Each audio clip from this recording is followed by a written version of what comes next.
It's been very troublesome for reasons on and off the pitch. Last night, I think having the legs around him in the young players that are doing brilliantly. Knight got his first couple of goals against Charlton the other day.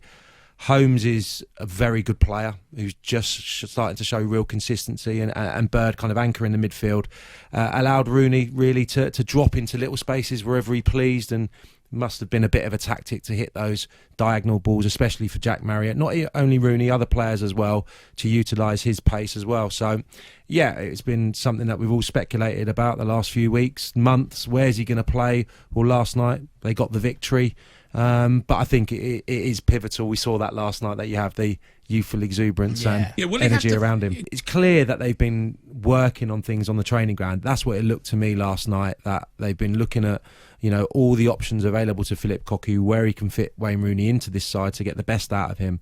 Last night, against the Barnsley side that have been showing signs of improvement, that's a really good way to start. But they're 8 points away from the playoffs right now. I'd still say it's going to take a hell of a... But they're not going to spend long in the bottom half of the table, are they? Especially if Rooney...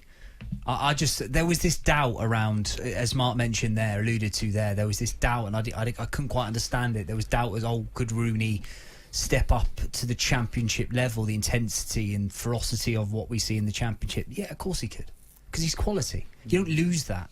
It's a little bit of an odd one, because... being part of a very successful team, albeit in the second tier, will be fantastic, I would imagine, for his development, his confidence, being around a top team in the Championship. So, yeah, it's a little bit strange, but he hasn't been playing. You don't know what the agent's saying, what the people close to him are saying, what the actual attitude of the young player is. Where these deals are set up as well, could he have had Arsenal on the blower saying, you need to play him more? Quite possibly. They're often written into these deals now, aren't they? There's an expectation on playing time. But listen, this is no slight on the lad, because he's a fantastic player, and he's done brilliantly in small moments that he's been afforded there off the bench. I just think, looking at the most recent games as well, he's only had 2 starts this season in the recent weeks at Birmingham and then again at West Brom. Leeds are a better team with Patrick Bamford in it. I'm not saying that Eddie Nketiah is not going to be a better player than Patrick Bamford. He probably is. Well, but not for Leeds. No, benefit. not for Leeds at the moment. The way they play, I think they need that focal point. They need the all-action centre forward rather than that goal poacher that Nketiah is already supremely good at his age. We talked about. Sorry, Sam. We talked about this last week, didn't we? We talked about, in terms of Jack Clarke, the fact that he had been sort of taken. He was kind of loaned straight back, wasn't he, after Tottenham took him? And then we were kind of speculating last week that the second half, that perhaps Bielsa's master plan is to keep Nketiah's powder somewhat dry for the second half of the season. Similar with Jota, who's obviously a loan deal as well. So I wonder, do you think it might have backfired somewhat, the way that Bielsa was trying to use him? Possibly. I just think Patrick Bamford's his man, from the off. True. And that's why I'm fascinated to see what goes now. Do they go for a replica of Nketiah? Che Adams, reports suggest they might be monitoring his situation. Well, that would be an unbelievable signing, considering what he did last year. Yeah. I don't think that Southampton will let him go, or they certainly won't let him go now. Maybe later in the window. They need another option in those forward areas, whether that's a little bit closer to the mould of Patrick Bamford that you were mentioning there. I think it would be, considering what happened last year, if they were to falter once more this season and they don't add in January, it'd be criminal. They have to. He's not going to go and sign 4 or 5 players. We know that. We know how he likes to run his squad. We know that he likes his players to be versatile and be able to play in a number of different positions. That's how he does it, right? And the guy is an unbelievably good coach, successful manager. But if they don't add a striker and maybe another forward player who could play wide, there could be problems ahead. They have to do it.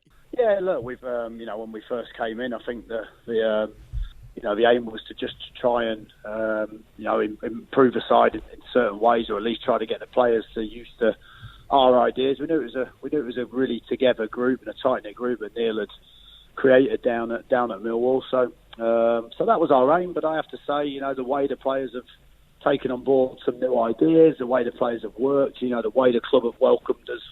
Into the managerial seat has been absolutely superb, and I think it shows a lot about Millwall as a club. I think from the outside there's a real perception, but when you get inside, it's probably as good as any club I've been to in terms of the way people operate. So yeah, it's been a really promising start for us. But of course, we've got a lot of work ahead. You have spoke, Gary, about wanting to change people's perceptions of Millwall, the football club, as you've mentioned there. I suppose also by not wanting to remove what makes you so hard to face as a football club as well.